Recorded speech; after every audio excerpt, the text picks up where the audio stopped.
मोक्षमार्गस्य नेतारं वेत्तारं कर्मभूभृतां ज्ञातारं विश्वतत्त्वानां वन्दे तद्गुणलब्धये।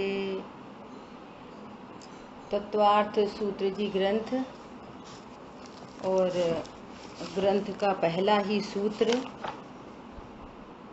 पहले ही सूत्र में आचार्य देव ने सुखी होने के उपाय की चर्चा की। शिष्य ने प्रश्न किया, हे प्रभु, सुखी होने का क्या उपाय है? तो आचार्य भगवान ने ऐसा आंसर नहीं दिया कि भैया धन कमाओ, नौकरी करो, धंधा करो, शादी करो, है ना, मकान बनाओ। ये उपाय नहीं बताए सुखी होने के। आचार्य देव ने क्या उपाय बताया? सम्यक दर्शन ज्ञान चारित्राणि मोक्ष मार्गः। सम्यक दर्शन ज्ञान चारित्र सुखी होने के उपाय हैं। ठीक है, कल तक अपनी चर्चा हुई। बहुत इंपॉर्टेंट बात आई थी। 5th पॉइंट में, पेज नंबर भी 5 है, पॉइंट भी 5th है। मोक्ष मार्ग परम निरपेक्ष है। किससे निरपेक्ष है मोक्ष मार्ग? सुखी होने का उपाय परम निरपेक्ष है, अर्थात तो सुखी होने के लिए हमको संयोगों की पराधीनता नहीं है। सुखी होने के लिए हमको शरीर की पराधीनता नहीं है। संयोग अनुकूल होंगे तो मोक्ष मार्ग होगा। ऐसे लोग ऐसा बोलते हैं, अब हम भैया हमारे पति तो ऐसे हैं, हम क्या करें, हमारे तो बच्चे ऐसे हैं, हम क्या करें। यहाँ पर कह रहे हैं सुखी होने का उपाय अर्थात मोक्ष मार्ग निरपेक्ष है। किससे निरपेक्ष है? संयोगों के निरपेक्ष है, शरीर से निरपेक्ष है। शरीर में रोग आदि होने पर भी मोक्ष मार्ग प्रशस्त हो सकता है। पंडित साहब कहते हैं कि शरीर में करवट बदलने की ताकत नहीं हो, शरीर में इतना शिथिल होता हो कि हम करवट भी नहीं बदल पाए, उस काल में उपयोग को बदलकर उपयोग को पलटा जा सकता है, उपयोग को स्वभाव सन्मुख किया जा सकता है, जिस समय शरीर में कोई ताकत नहीं। पॉइंट समझ में आ रहा है? क्योंकि द्रव्य गुण पर्यायमयी जीव वस्तु शरीर से अत्यंत निरपेक्ष है। निरपेक्ष शब्द का अर्थ है कि न उससे कुछ लाभ होता न हानि होती। ये निरपेक्ष शब्द का अर्थ। विचार करो, हमको लगता कैसा है? अरे स्वस्थ होंगे तभी तो स्वाध्याय कर सकेंगे, स्वस्थ नहीं होंगे तो स्वाध्याय कैसे कर सकेंगे? बोलो। और यहाँ पर कह रहे हैं सिर पे सिगड़ी जल रही हो तब कैसे केवल ज्ञान प्राप्त करेंगे? एकदम सुव्यवस्थित हो, बढ़िया, तभी तो केवल ज्ञान प्राप्त कर सकेंगे। बोलो, श्यालनी पैर में भक्षण कर रही है और केवल ज्ञान प्रकट कर लिया। मोक्ष मार्ग परम निरपेक्ष है। जब ये वाली बातें जानेंगे ना तो जितने भी सापेक्षता के झंझट हैं वो झंझट मिटते चले जाएंगे। ऐसा सही हो, ऐसा सही हो, ऐसा हो, वैसा हो। यहाँ कह रहे हैं भाई सुखी होने का मार्ग परम निरपेक्ष है, परम निरपेक्ष है। ऐसी स्वीकृति करे ज्ञान कि मैं किसी से निरपेक्ष रहकर सुखी हो सकता हूँ। घर में कैसी विपरीत कंडीशन, पिताजी कोई दूसरी स्त्री को ले आए और पूरे लंका में हाहाकार मचा और इंद्रजीत भगवान बन गए। कितना निरपेक्ष है माता पिता से। जिसका पिता नरक जा रहा हो और पुत्र मोक्ष को प्राप्त कर ले। बताओ, हमारे पिताजी ऐसे, हम कैसे स्वाध्याय करें? हमारे पिताजी ऐसे, हमारी माताजी ऐसी, हम कैसे स्वाध्याय करें? हमारी पत्नी ऐसी, हम कैसे स्वाध्याय करें? पॉइंट समझ में आ रहा है? समझने की बात है बहुत। यहाँ पर कह रहे हैं परम निरपेक्ष है, पर से अत्यंत निरपेक्ष है, अपने ज्ञान में संयोग शरीर कर्म कषाय से भिन्न मैं भगवान आत्मा हूँ, ऐसा स्वीकार बिना किसी के ही होएगा। इसमें किसी की हेल्प की, मदद की कुछ जरूरत नहीं है। पूर्वचर व्यवहार में देव शास्त्र गुरु की आवश्यकता, वे सिर्फ स्वरूप बताते हैं, समझाते नहीं हैं। समझना तो खुद को ही है। बोलो कह रहे हैं कि ये जीव कितनी बार समूह शरण में होके आ गया, साक्षात तीर्थंकर परमात्मा को सुना, साक्षात। तो तीर्थंकर परमात्मा का सानिध्य ने क्या कर लिया? हमारा ही ज्ञान अलर्ट नहीं था, तो हमारे ज्ञान ने स्वरूप समझने की कोशिश नहीं की, तो इसलिए ये बहुत इंपॉर्टेंट बात है। क्या कह रहे हैं कि शुद्ध रत्नत्रयात्मक मार्ग परम निरपेक्ष होने से मोक्ष मार्ग है, वह शुद्ध रत्नत्रय का फल निज शुद्धात्मा की प्राप्ति है। रत्नत्रय प्रकट होने पर क्या पता चलता है, किसकी प्राप्ति होती है? तो कह रहे हैं जो अनादि से इस बात को नहीं जाना गया कि मैं जीव हूँ, मैं आत्मा हूँ, मैं भगवान आत्मा हूँ, ऐसा जान लिया गया, बस ये धर्म हो गया। ऐसा जान लिया गया अधर्म हो गया। बोलो ऐसा जानने के लिए अब क्या करना है? क्या करना है बताओ? एक तत्व निर्णय, बस। अब नास्ती करो तो बात थोड़ी और पकड़ में आती है। बोलो ऐसा समझने के लिए क्या करना? अब लगा लो तुम्हारी लिस्ट, जो जो कुछ है ना उसको डिलीट कर देना। अरे ऐसा तो हो नहीं चाहिए, ऐसा तो करना ही चाहिए, ऐसे थोड़ी, ऐसा खाना, ऐसा पीना, ऐसा उठना, ऐसा बैठना, ऐसा बोलना, वगैरह वगैरह लगा लेना। ये सारी लिस्ट किसकी लिस्ट है? समझ आ गई बात? कल अपनी इस पॉइंट पर चर्चा हो गई थी। अब क्या कह रहे हैं? इस सूत्र में सम्यक दर्शन कहा, वह निश्चय सम्यक दर्शन है, ऐसी बात तीसरे सूत्र में सिद्ध होगी। अब तीसरा सूत्र आएगा ना, तो उसमें और व्याख्या आएगी सम्यक दर्शन की। उसी में निसर्गज और अधिगमज ऐसा भेद कहा है। सम्यक दर्शन दो प्रकार का कहा गया है। दो प्रकार का निसर्गज अधिगमज मतलब क्या? कि जो किसी के उपदेश के द्वारा हो, किसी का उपदेश निमित्त पड़ रहा हो तो कहते हैं अधिगमज, और जो किसी के उपदेश के बिना, वर्तमान में किसी का उपदेश नहीं था और उपदेश के बिना ही हो गया, तो उसको कहते हैं निसर्गज। अब ऐसा हो सकता है कि उसने पूर्व में देशना सुनी हो, जैसे वर्तमान में गुरुदेव श्री का डायरेक्ट कोई गुरु नहीं था यहाँ, ये तो श्वेतांबर मत में पैदा हो गए थे, पूर्व में ऐसा कर्म बांधा था, तो ग्रहित मिथ्यात्व में जन्म गए। लेकिन ग्रहित मिथ्यात्व में जन्म लेने पर भी पूर्व के संस्कार इतने दृढ़ थे कि वहां पर भी एक उच्च अवस्था प्राप्त होने पर भी चैन नहीं थी, कुछ ढूंढ रहे थे, समथिंग इज मिसिंग, कुछ गड़बड़ है। और जहां चाह होती है वहां राह होती है। और एक तरफ ग्रहित मिथ्यात्व में जन्म, मुख पे पट्टी बांधते थे, कपड़े सहित साधु थे, है ना, और दूसरी साइड में काल लब्धि आई तो सहज निमित्त बन गए, किसी के द्वारा समय सार जी मोक्ष मार्ग प्रकाशक जी मिल गया। अब लोग विरोध करते तो कहीं दूर जंगलों में जाके गहरे गहरे गड्ढों में जाकर उस समय सार जी को पढ़ते थे, और खुद से ज्ञान में ऐसा विश्वास हुआ, ये है सच्चा दर्शन, धर्म तो दिगंबर ही होना चाहिए, दिगंबरत्व ही धर्म होना चाहिए।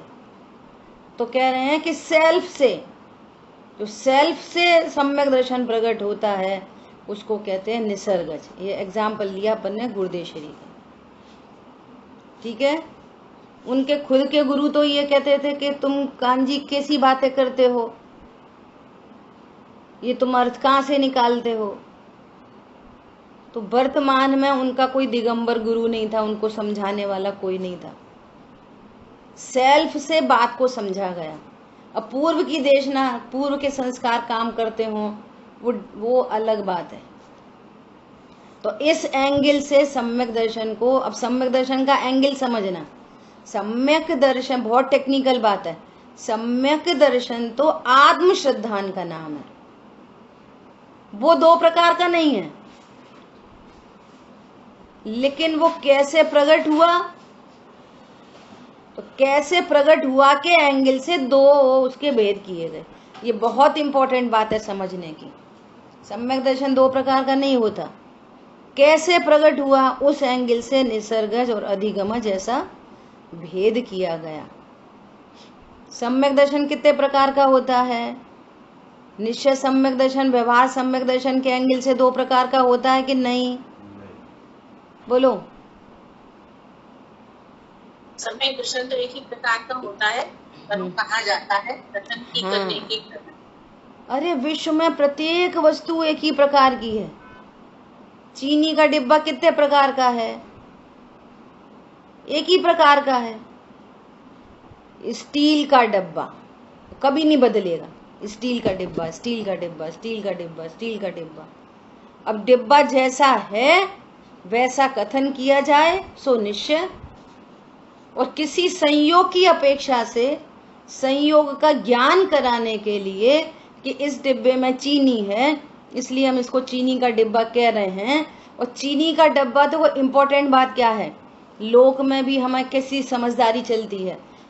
चीनी का डिब्बा कहने पर भी हमको ये अंडरस्टूड रहता है कि डिब्बा स्टील का है। चीनी का डिब्बा इक्वल टू मेड बाई चीनी, ऐसा स्वरूप नहीं है। और उसी डब्बे में दाल भर दो तो स्टील का डिब्बा नॉन चेंजेबल, निश्चय कभी नहीं बदलता, लेकिन व्यवहार बदल गया। अब हम क्या कह रहे, दाल का डिब्बा। तो दाल का डिब्बा मतलब स्टील का डिब्बा निश्चय कंटिन्यू, और अब संयोग की अपेक्षा से दाल का डिब्बा कह रहे हैं। दाल का डिब्बा इक्वल टू मेड ऑफ दाल, ऐसा नहीं। समझ में आ गई बात? ऐसे यहां पर निश्चय सम्यक दर्शन यूनिवर्सल ट्रुथ, हमेशा आत्म श्रद्धान का नाम निश्चय सम्यक दर्शन कहा जाएगा। और ऐसा जानते हुए समझते हुए भी अब किसी अपेक्षा से बोले देव शाह गुरु का श्रद्धान सम्यक दर्शन है, तो समझ लेना वो व्यवहार से सम्यक दर्शन है, से लगा देना बीच में तो क्लियर हो जाएगा। जो सम्यक दर्शन तो नहीं, सम्यक दर्शन के साथ में रहने वाला देव शाह गुरु के श्रद्धान को व्यवहार से सम्यक दर्शन कहते हैं। सम्यक दर्शन तो ऑलवेज यूनिवर्सल आत्म श्रद्धान का नाम सम्यक दर्शन है। सात तत्वों के श्रद्धान को सम्यक दर्शन कहते हैं। तो सम्यक दर्शन के साथ में होने वाले सात तत्व के श्रद्धान को सम्यक दर्शन कहा जाता है व्यवहार से। सम्यक दर्शन तो आत्म श्रद्धान का नाम है। स्व पर का श्रद्धान, ऐसा सब लगा लेना, ठीक है। तो क्या कह रहे हैं, वह निश्चय सम्यक दर्शन का ही भेद है। और इस सूत्र की संस्कृत टीका श्री तत्वार्थ राजवार्तिक में जिस कार्य का तथा व्याख्या द्वारा वर्णन किया है, उस आधार से इस सूत्र में तथा दूसरे सूत्र में कथित जो सम्यक दर्शन है वह निश्चय सम्यक दर्शन है, ऐसा सिद्ध होता है। अपन पहले चर्चा कर चुके कि इस ग्रंथ की अनेकों टीकाएं हुई, तो ये सूत्र तो वैसे भी आगे आएगा, तीसरे सूत्र की यहाँ पर चर्चा हो गई है थोड़ी सी, तभी वहां पर डिटेल से चर्चा करेंगे। देखो आगे, इस सूत्र में जो ज्ञान कहा है वह निश्चय ज्ञान है। जैसे निश्चय सम्यक दर्शन का अर्थ है कि मैं आत्मा हूं, ऐसा श्रद्धान, ऐसा विश्वास, ऐसी प्रतीति। ऐसी सम्यक ज्ञान का अर्थ है सच्चा ज्ञान। किसके बारे में? मैं आत्मा हूं, ऐसे ज्ञान का नाम सम्यक ज्ञान है। सम्यक ज्ञान किसे कहना? बोलो, सम्यक ज्ञान मतलब? सम्यक ज्ञान मतलब मैं आत्मा हूँ ऐसा ज्ञान, ये सम्यक ज्ञान।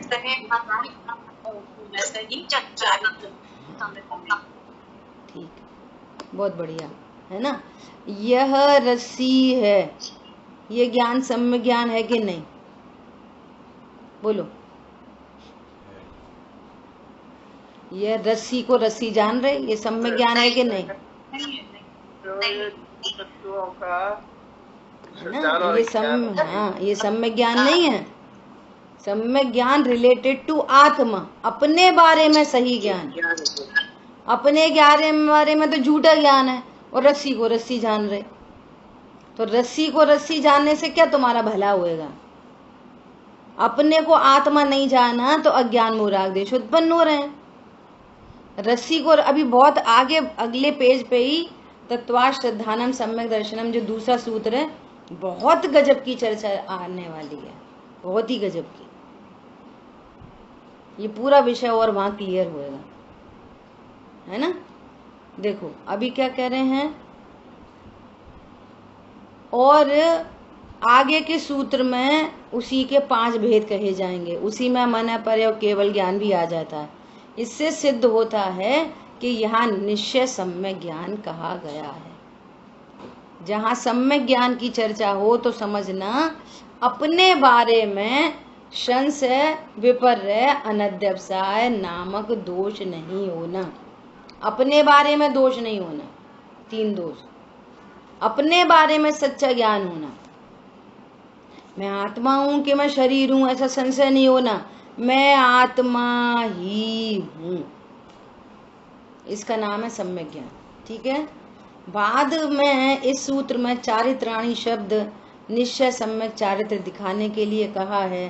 श्री तत्वार्थ राजवार्तिक में इस सूत्र कथित सम्यक दर्शन ज्ञान चारित्र को निश्चय सम्यक दर्शन ज्ञान चारित्र माना है, क्योंकि व्यवहार, अभी बी अलर्ट, कान खोलो अच्छे से, ज्ञान को अलर्ट करो, क्योंकि व्यवहार सम्यक दर्शन ज्ञान चारित्र अर्थात व्यवहार रत्नत्र आश्रव और बंध रूप हैं।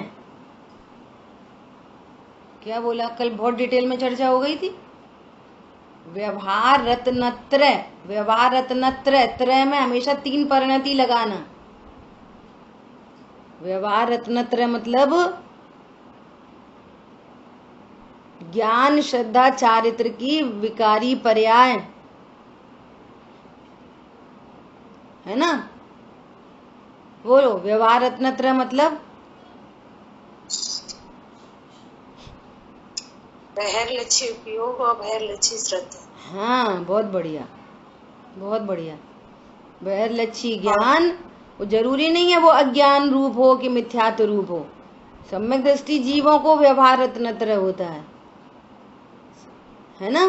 तो बहिर्लक्ष्य उपयोग, बहिर्लक्ष्य श्रद्धा, और वहां पर राग की परिणति। तो ये क्या है? ये बंध, आश्रय बंध रूप है। देव शास्त्र गुरु का ज्ञान श्रद्धान और उनके प्रति भक्ति होगी तो नियम से उस समय आश्रय बंध उत्पन्न होंगे, वो बंध रूप हैं। वो निश्चय सम्यक दर्शन ज्ञान चारित्र नहीं है। निश्चय रत्नत्र तो आत्म सन्मुख परिणति का नाम है। ठीक है। इससे इस सूत्र का अर्थ करने में यह तीनों आत्मा की शुद्ध पर्याय एकत्व रूप परिणमित हुई हैं, इस प्रकार शास्त्रकार ने ही बतलाया है, ऐसा स्पष्ट होता है। आत्मा में एकत्व स्थापित करते हुए मैं आत्मा हूँ ऐसा ज्ञान, श्रद्धान और आत्मा संबंधी ही आनंद, इसका नाम रत्नत्र है। और जब ज्ञान बहिर्लक्षी होता है, ज्ञान में पर सन्मुखता होती है, किसी भी पर को जानता रिलेटेड टू देव शास्त्र गुरु, तो उसको व्यवहार से रत्नत्र कहते हैं, जो कि आश्रय बंध रूप हैं। मुनिराज को भी छठवें गुण स्थान में व्यवहार रत्नत्र होता है, जो कि आश्रय बंध रूप है। 28 मूल गुण आश्रय बंध रूप है, वो मोक्ष मार्ग नहीं है। मोक्ष मार्ग तो अंदर में 3 कषाय चौकड़ी के अभाव की वीतरागता मोक्ष मार्ग है। 28 मूल गुण बंध मार्ग है, उससे बंध होता है, उससे मोक्ष मार्ग नहीं होता। अब मोक्ष मार्ग के साथ में ये परिणाम होने से इनको व्यवहार से मोक्ष मार्ग कहा जाता है। वे वास्तव में मोक्ष मार्ग नहीं, बंध मार्ग हैं। ऐसा हमको स्पष्ट ज्ञान होना चाहिए। अणुव्रत महाव्रत से मोक्ष नहीं होता। जब तक वे अणुव्रत महाव्रत पल रहे हैं ना, तब तक छपक श्रेणी आरोहण नहीं होता। अनंत अवस्था को रोकते हैं वे महाव्रत। वे महाव्रत के परिणाम का भी अभाव होके जब परिणति स्वभाव में ही स्थिर रह जाती है और भाव उत्पन्न नहीं होता 28 मूल गुण का, तब वो अनंत दशा को प्राप्त करते हैं। समझ आ गई बात? बोलो। अब तक तो हमने यही सुना था 28 मूल गुण मोक्ष मार्ग है, इसलिए यहाँ सत्यार्थ का ज्ञान होगा। ठीक है, अभी बोलो 5वां पॉइंट, पहले सूत्र का सिद्धांत अब निकल रहा है, कंक्लूजन के रूप में अब बात आ रही है। ठीक है, बोलो कौन पढ़ेगा? अमिता आप पढ़ सकते हो? मैं पढ़ूं? आप पढ़िए। हाँ पढ़िए। अज्ञान दशा में जीव दुख भोग रहे हैं।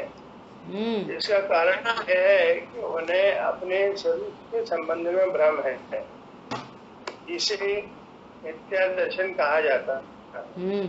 अज्ञान दशा में जीव दुख भोग रहे हैं, इसका कारण यह है कि उन्हें अपने स्वरूप के संबंध में भ्रम है, जिसे जिस भ्रम को मिथ्या दर्शन कहा जाता है। दर्शन का एक अर्थ मान्यता भी है, इसलिए मिथ्या दर्शन का अर्थ मिथ्या मान्यता है। जहाँ अपने स्वरूप की मिथ्या मान्यता होती है, वहाँ जीव को अपने स्वरूप का ज्ञान मिथ्या ही होता है। उस मिथ्या या खोटे ज्ञान को मिथ्या ज्ञान कहा जाता है। जहाँ स्वरूप की मिथ्या मान्यता और मिथ्या ज्ञान होता है, वहाँ चारित्र भी मिथ्या ही होता है। उस मिथ्या या खोटे चारित्र को मिथ्या चारित्र कहा जाता है। अनादिकाल से जीवों के मिथ्या दर्शन ज्ञान चारित्र अपने अपराध से चले आ रहे हैं, इसलिए जीव अनादिकाल से दुख भोग रहे हैं। देखो कितना स्पष्ट, एकदम क्लियर। अब देखो, अब अपना काम क्या है? अब अपना काम क्या है? जब जब दुख भाषित हो, जब भी दुख लगे, किसी ने डांट दिया, दुख लग रहा है ना, तो जो समझो आज हमने पहली बार ये वाली बात सुनी, तो अब क्या उपाय क्या करना है? अब उपाय ये करना है कि जो दुख भाषित हुआ ना, तो अनादि के संस्कार से तो सीधे अप्रोच कहाँ होती है? पति बहुत खराब है, जब बोलो तब ऐसे ही बोलते रहते, ऐसे ही बोलते रहते, ऐसे ही बोलते रहते। ये अनादि के संस्कार से आप नवीन मिथ्यात्व का बंध कर रहे हो, और नवीन अज्ञानता का और नवीन राग द्वेष का अनंतानुबंधी। अब समझो, अब हमने स्वाध्याय सुनी, अब अनादि के संस्कार से अभी भी ऐसे ही लगा, पति ऐसे हैं, ऐसा कर, लेकिन ये ज्ञान बैकग्राउंड में अलर्ट हो रहा है, नहीं, ये मिथ्या मान्यता है। आज ही हमने पढ़ा कि भगवान ये कह रहे हैं कि तुम्हारा दुख अपने स्वरूप को के भ्रम के कारण दुख हुआ है। यदि मैं मेरे स्वरूप को जान लूं और पति पति में ही रहे, पति अच्छा बोले बुरा बोले, मैं मेरे स्वरूप को जान लूं तो अभी मैं सुखी हो सकता हूं। तो इस जीव को जो पर को दोषारोपण की वृत्ति, पर के प्रति फिर एनक्रोचमेंट की वृत्ति, दूसरों को सुधारने की वृत्ति, ये ढीली ढीली ढीली पड़ती चली जाती है और एक सहजता बैकग्राउंड में काम करती है। सहजता देखो, दृष्टांत अपन डायरेक्ट दृष्टांत दे रहे। समझो परिवार में 2 सदस्य हैं, कोई भी 2 लगा लो, 2 बहन है, 2 भाई, एक बहू और एक बेटा, कोई भी ऐसे 2 लोग लगा लो और अपनी साइड से बात करो।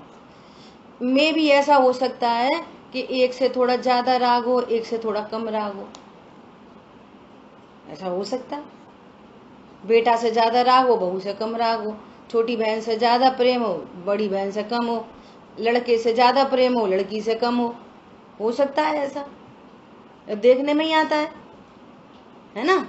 अब समझना, इसने इसके साथ कोई बैड बिहेव किया, इसने मेरे साथ तो कुछ नहीं किया, परंतु इसने इसके साथ कोई बैड बिहेव किया और अपने को इसके प्रति राग है ना। तो बार बार ये भाव उत्पन्न होएगा, बार बार बार बार। इसको समझाएं, इसको डांटें, इसको ऐसा करें, ऐसा बार बार ब्लिंकिंग होगी बैक पीछे से, अनादि के संस्कार से। इसको समझाओ, ऐसे इसके साथ ऐसा बिहेव नहीं करा करो, इसके साथ ऐसा बिहेव नहीं किया करो, ऐसा बार बार अनादि के संस्कार से, है ना। और आज स्वरूप जान लिया, क्या जाना, इसका जो कुछ हो रहा है इसके कर्माधीन है ना। और ये इसका कुछ भला बुरा नहीं कर सकता। और इसके साथ यदि बैड बिहेव है तो मेरे साथ क्या हुआ, मेरे साथ तो कुछ भी नहीं हुआ। और ये ज्ञान अलर्ट होके तत्व ज्ञान, तत्व विचारों में आ जाता है। फिर भी तीव्र कषाय के उदय में भाव आता है, नहीं वो तो सब सही है, वो तो सब सही है, परंतु इसको समझाएं तो सही एक बार। ऐसा फिर भी तीव्र भाव आता है, तत्व ज्ञानी को भी, सम्यक दृष्टि को भी भाव आएगा तीव्र, इसको एक बार तो समझाएं। तो वो ज्ञान इस कषाय को भला नहीं जानता, इसका नाम है तत्व ज्ञान। जो कषाय उत्पन्न हो रही है ना, तो वो विचार करता है, उसको भाव भाषण होने लगता है, उसको महसूस होने लग जाता है। क्या कि देखो फिर भी ये कषाय उत्पन्न हो रही है, ये कषाय व्यर्थ है, इस कषाय से किसी का भला नहीं होता, इस कषाय से अपने को बंद होता है। ये वाली बात जो ज्ञान स्वीकार करता है ना, उसकी कषाय धीरे धीरे धीरे हीनता को प्राप्त होती है। और जो अपने कषाय का पोषण करता है, ऐसा थोड़ी कर नहीं चाहिए, समझा नहीं चाहिए, चाहिए चाहिए चाहिए चाहिए चाहिए, ये मिथ्यात्व का ही सेवन करता है। समझ में आ रही है बात। अभी भी अनादि के संस्कार वश बार बार भाव आएगा। बहुत खोटा एग्जाम्पल दिया है आचार्य भगवान ने समय सार जी में। जैसे तीव्र काम सेवन की इच्छा उत्पन्न हो, जब तक वो रिलीज नहीं हो जाती तब तक चैन नहीं पड़ता, ऐसा एग्जाम्पल दिया है आचार्य भगवान ने आशवधिकार में। इसी से तीव्र कर्म का उदय हो और ये भाव आए बिना रहता नहीं है ना, तो ज्ञानी धर्मात्मा इस भाव को फिर भी भला न जानकर इसके अभाव के उपाय के लिए बारंबार स्वभाव सन्मुख होने का अभ्यास करते हैं, बार बार अपनी याद करते हैं। ओहो मैं तो ज्ञान स्वरूप हूँ, कौन मेरा पुत्र, कौन मेरी पुत्री, कौन भला कौन बुरा, ये बारंबार बारंबार इस अभ्यास से तत्व निर्णय पूर्वक आत्मानुभूति होती है। समझ आई बात। और आप ऐसे ही बोलते रहोगे, अभी तो देखो गृहस्थी में है तो करना ही पड़ता है, करनी चाहिए, ऐसे थोड़ी वैसे थोड़ी। समझ आ गई बात। तो आप मिथ्यात्व का ही सेवन कर रहे हो, आप मिथ्यात्व के पक्ष में हो, आप राग के पक्ष में हो, आप स्वभाव के पक्ष में नहीं आए अभी तक। क्या बोला, समझ में आ रही है? किसी को कॉम्प्लिकेशन तो नहीं हो रहा? आप प्रश्न पूछ सकते हैं। वो ज्ञान स्वभाव के पक्ष में आए, मोह के पक्ष में नहीं खड़ा। भले कषाय हो रही है लेकिन कषाय के पक्ष में नहीं है, स्वभाव के पक्ष में उसने अपनी पाला पलट ली, उसकी पाला पलट गई है। समझ में आ रही है बात? पाला पलट गई। बुआ जी ऐसा डेली में भी जैसे फैमिली के साथ रहते हैं तो बहुत सारी बातें होती हैं, तो किसी के भी थ्रू दिल हर्ट होता है। तो अब ऐसा लगता तो है कि हाँ कोई पर तरफ पे सुखी दुखी नहीं कर सकता, तो फिर भी बुरा लगता है। और एक बात भी समझ में आती है कि नहीं है मतलब हमारा क्या है, हम कौन सुखी दुखी कर सकता है, पर फिर भी थोड़ा मन में ऐसा भाव आता ही है। तो ये जो भाव अभी आ रहा है ना, ये बारंबार स्वभाव का लक्ष्य करने पर ये धीरे धीरे धीरे धीरे रिलीज होता है। पहले बहुत, अभी आप देखो, पहले एकदम से भड़क जाते थे, है ना। और अब ये विचार आने लगा, अरे कौन मेरे को सुखी दुखी कर रहा है। आप भगवान के उपदेश अनुसार आप सोचने लग गए, आपकी थॉट प्रोसेस बदल रही है, आप पिछली नॉलेज को डिलीट कर रहे हो, वर्तमान की नॉलेज से आप अपडेट हो रहे हो, तो वो कषायहीन होते होते टूट जाएगी। और जिसको कोई अभी भी वो दो द्रव्यों की भिन्नता नहीं स्वीकार कर रहा, अभी भी होते हुए परिणाम को स्वीकार नहीं कर रहा, तुमने बिगाड़ा, तुमने सुधारा, वो ऐसा करना चाहिए, उनको ऐसा करना चाहिए, ऐसा नहीं करा, हमने कही थी, तुमने कही थी, तो उसको कुछ लाभ नहीं होएगा, क्योंकि वो आगम के अनुकूल उसका ज्ञान डेवलप नहीं हो रहा। समझ आई बात? ये डेवलपमेंट होता है, शने शने डेवलपमेंट। ये आपको खुद महसूस करोगे, इस बात को एकदम महसूस करने लग जाओगे। हाँ जी बोलिए। ये एक शब्द आता है भूमिका वश, मतलब अज्ञान दशा, जैसे हम संसारी हैं और तो और ये हम गृहस्थ हैं, ये हमारी भूमिका है। तो ऐसी भूमिका में ये इस तरह के परिणाम होते ही हैं। और जब हम स्वाध्याय करने लगे, समझने लगे मैं आत्मा हूँ और मुझसे मतलब कुछ पर तरफ इससे मेरा कुछ भला बुरा नहीं होता है और मेरे इसके कारण ये नहीं है, जैसा विज्ञान होता है, तो इस भूमिका में फिर अंतर आने लगता है। नहीं सुनो यहाँ पे थोड़ा करेक्शन। फिर ये भूमिका हमें अपनी भूमिका नहीं लगती, हमें तो वो ध्रुव मुख्य हो जाता है। हाँ बिल्कुल, ये बहुत बढ़िया है ना। अब जो अनादिकाल से भूमिका, जो अनादिकाल से पर्याय रूप देखने की जो दृष्टि थी ना, वो बार बार जाएगी उधर, लेकिन हमारे ध्रुव मुख्य हो गया। तो भूमिका अपनी भूमिका ही नहीं लगती। बिल्कुल, ये पॉइंट है पकड़ने का। ये मेरी भूमिका नहीं, पति पत्नी मेरी भूमिका नहीं, ये जो राग भाव फिर भी हो रहा है ये मेरी भूमिका नहीं। मेरी भूमिका तो सदा ज्ञायक हूँ, ज्ञायक बना रहता हूँ। और पता है ये अगले जो ये जो नेक्स्ट आ रहा है ना, तत्वा श्रद्धानम सम्यक दर्शनम, इतना गजब का सूत्र है, आप आंखें खुल जाएंगी।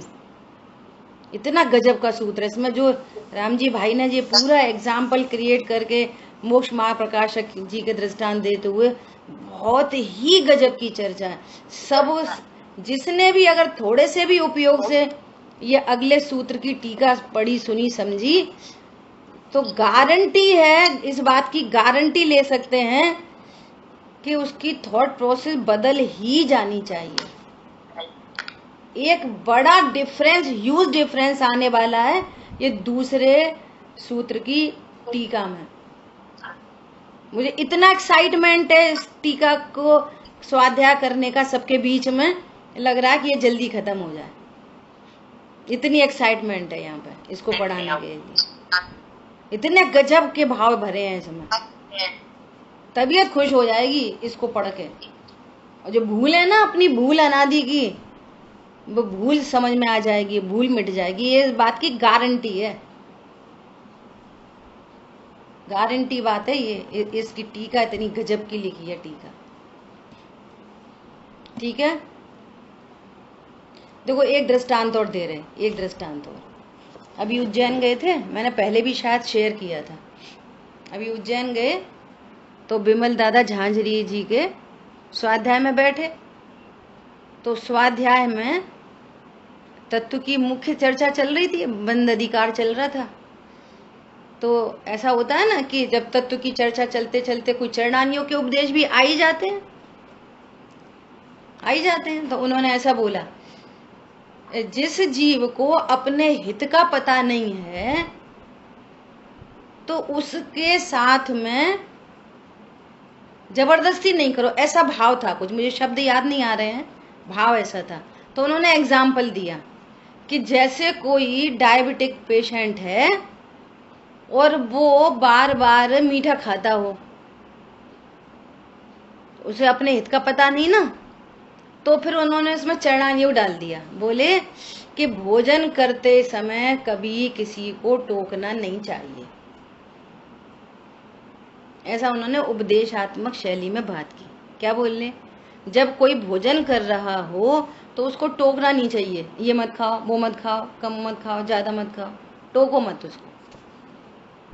तो अपन ने स्वाध्याय खत्म होने के बाद फिर दादा मंदिर के प्रांगण में खड़े हुए, तो फिर वहीं पे समता झांझरी दीदी वगैरह थी, तो उनसे फिर बात करी कि दीदी भाव तो आता है, बार बार ऐसा भाव आता है कि अरे इनका आयत है, उनको तो उस संबंधी आ सकती है, मीठा नमकीन चिकना, तो अपने को भाव आता है कि ये इनके लिए आयतकारी है, तो ये बार बार भाव आता है, तो क्या करना चाहिए।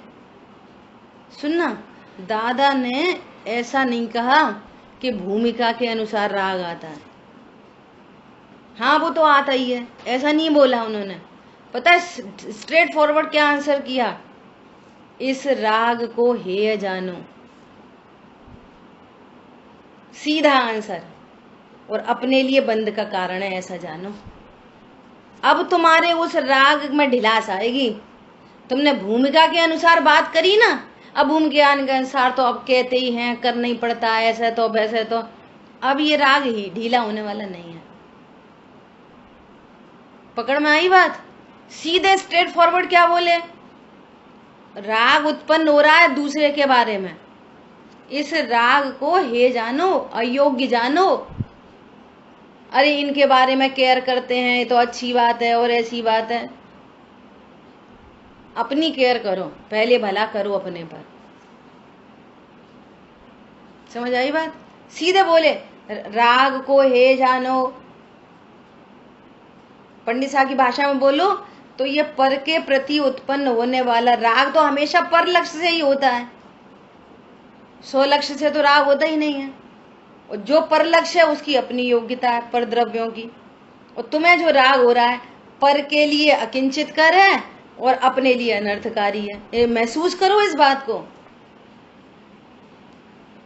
अपने लिए तो बंद का कारण है, राग तो सदा बंद का ही कारण है, और पर के लिए अकिंचित कर है। तुम्हारे राग से पर में होता क्या है, उसको बीमार होना है, उसको दुखी होना है, उसको कुछ भी होना है, तो वो उसके ऐसे ही निमित्त बनेंगे, वो तो खाएगा। योग्यता थोड़ी बदल दोगे किसी जीव की।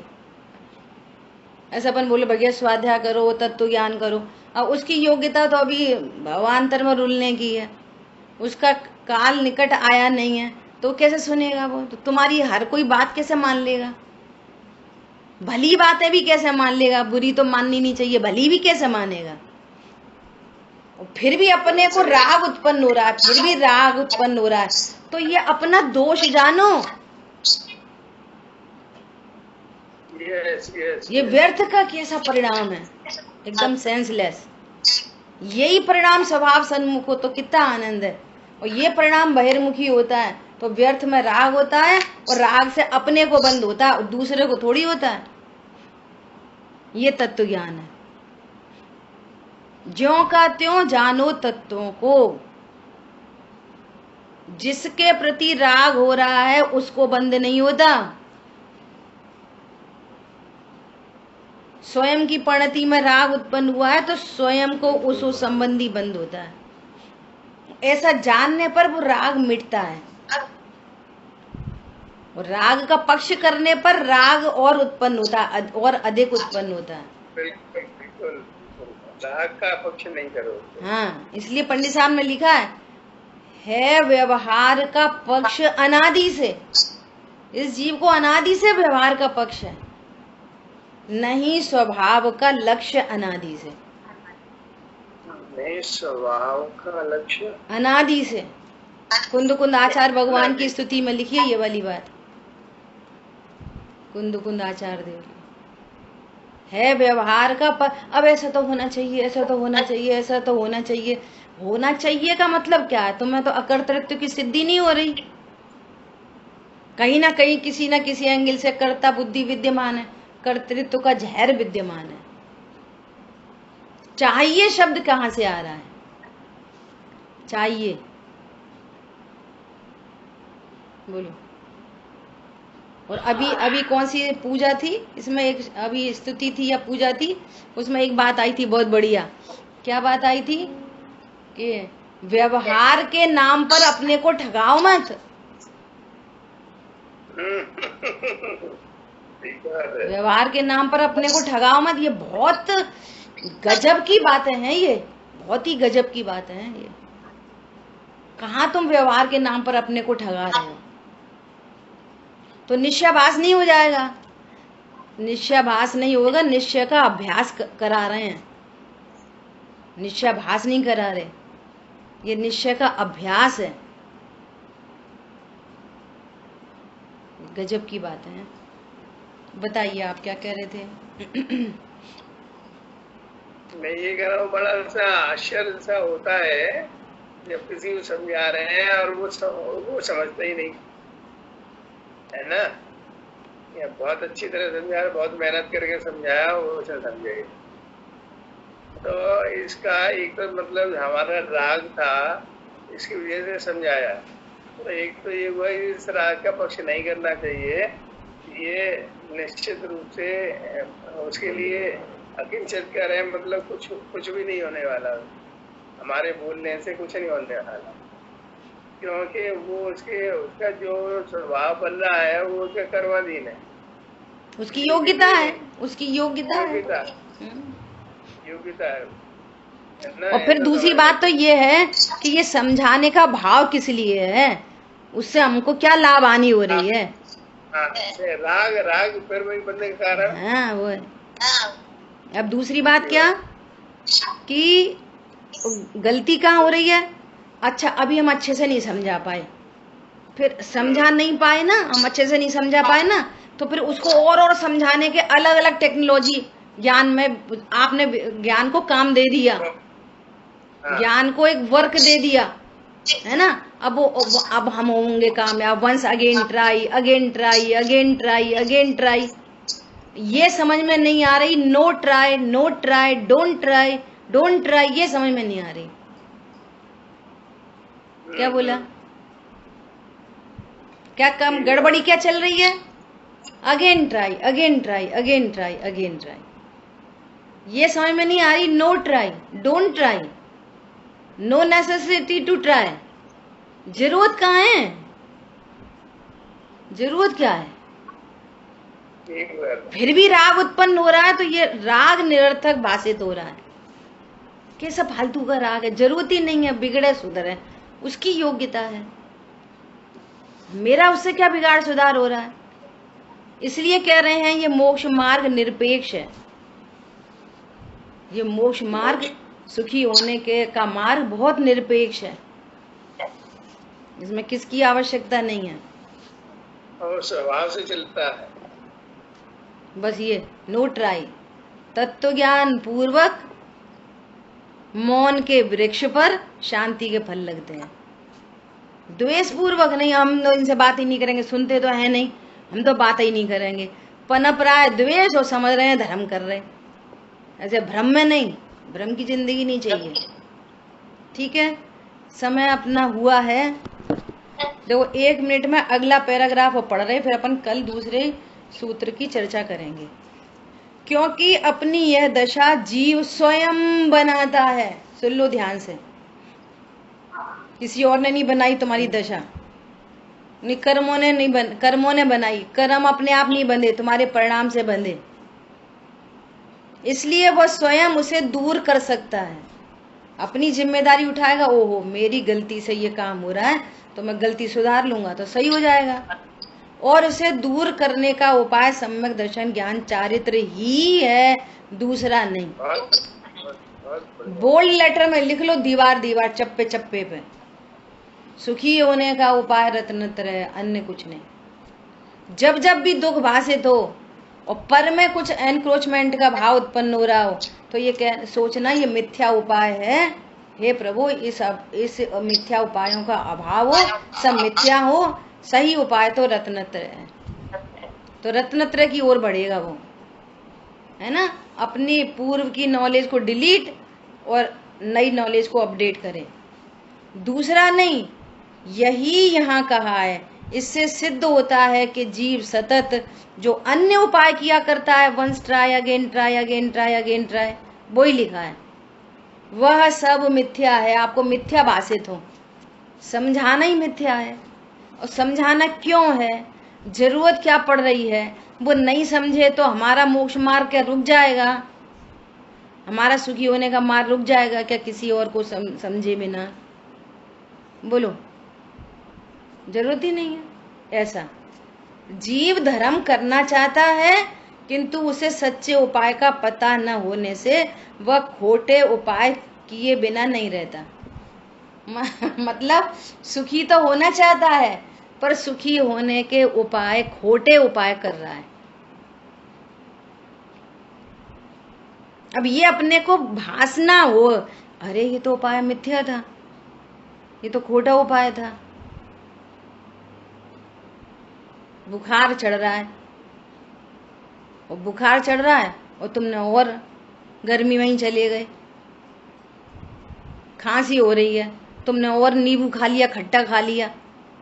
मतलब जो पहले से हो रहा है ना उसी को बढ़ाने का उपाय कर रहे हो। ऑलरेडी मिथ्यात्व है, नया मिथ्यात्व बंधे, ऐसा काम हो रहा है। ऑलरेडी चारित्र मोह का उदय है, जिस हैरान परेशान हो रहे कषायों से, फिर भी वही उपाय चल रहा है जिससे और कषाय बंधे, कषाय के ही कर्म बंधे। ये खोटे उपाय चल रहे हैं, ये कहना चाह रहे हैं। अतः उस जीव को यह महान भूल दूर करने के लिए पहले सम्यक दर्शन प्रकट करना चाहिए। तो पहले भूल समझ में आए अपनी और फिर उसका उपाय समझ में आए। भूल क्या है? महान भूल है अपनी खुद की भ्रांति, खुद के बारे में भ्रांति। अब देखो, मेरे को यहाँ पर नास्ति परक थोड़ी सी चर्चा करनी है। क्या कह रहे हैं? सम्यक दर्शन प्रकट करना चाहिए। और इसमें ये तो नहीं लिखा कि पूजा नहीं करनी चाहिए, पाठ नहीं करना चाहिए, ये तो नहीं लिखा। तो इन्हीं ने इनका अर्थ क्या निकाल लिया? पूजा पाठ से क्या होता है? सम्यक दर्शन करना चाहिए। एक तो ये एंगल चला गया और दूसरे ने क्या एंगल निकाल लिया? देखो, सम्यक दर्शन की कह रहे हैं जो लोग है ना पूजा पाठ के विरोधी हैं, जो ये कह रहे हैं पूजा पाठ नहीं करना चाहिए, दयादान नहीं करना है। समझ में आ रही है दो रॉन्ग एंगल कैसे जा रहे हैं? कि भैया तुम जिस कंडीशन में हो, किसी को पूजा का अधिक भाव होता है, किसी को पाठ का अधिक भाव होता है, किसी को दान का अधिक भाव होता है, किसी को तीर्थ यात्रा का अधिक भाव होता है। जो जिस परिणाम के बीच में है उस शुभ परिणाम के बीच में तत्व ज्ञान करो। यहाँ ये मैसेज है, पूजा किए बिना कुछ नहीं होगा तो अकेली पूजा करने से भी कुछ नहीं होगा। क्या बोला? अकेले स्वाध्याय से भी नहीं होगा जब तक कि वो स्वाध्याय स्व लाभ के लिए नहीं की जाए। दुनिया को पढ़ाने से भी कुछ नहीं होगा जब तक सेल्फ संबोधन नहीं हो। आत्म लाभ के लिए, आत्मा को जानने के लिए, आत्म स्वरूप का ज्ञान करने के लिए जो स्वाध्याय है वो स्वाध्याय है, नंबर लाने के लिए नहीं। समझ आ गई बात? ये यहाँ पे इतनी इंपॉर्टेंट बात है। क्या बोल रहे हैं? सम्यक दर्शन प्रकट करने के लिए एन केन प्रकारेण मुझे सम्यक दर्शन प्रकट करना ही है, तत्व ज्ञान करना ही है, वेद विज्ञान करना ही है, इससे ही सुखी हो सकता हूँ। और वो जितने उपाय चल रहे हैं वो मिथ्या भाषित हो, उसके बिना कभी किसी के धर्म का प्रारंभ हो ही नहीं सकता। किसी के भी धर्म का प्रारंभ नहीं हो सकता। धर्म का प्रारंभ मतलब सुखी होने की स्टार्टिंग नहीं हो सकती। आप मिथ्या दर्शन सहित हैं और करोड़ों की लग्जरी है, आप सुखी नहीं हो सकते। समझ आ गई बात? क्योंकि पस फॉर्मेशन तो चली रही है मिथ्या चारित्र की। क्या बोला? पस फॉर्मेशन हो रही है और सेंट छिड़कते रहो, बदबू आ रही है, सेंट छिड़कते रहो, कैसे काम चलेगा? इतनी अद्भुत बात है। ठीक है, शेष चर्चा आगे करें। जिन वाणी के ज्ञान से सूझे लोकालोक, सो वाणी मस्तक नमो सदा दे तुम दो। बोलिए द्वारशांग मई जिनवाणी माता की जय। जय जिनेन्द्र सभी को।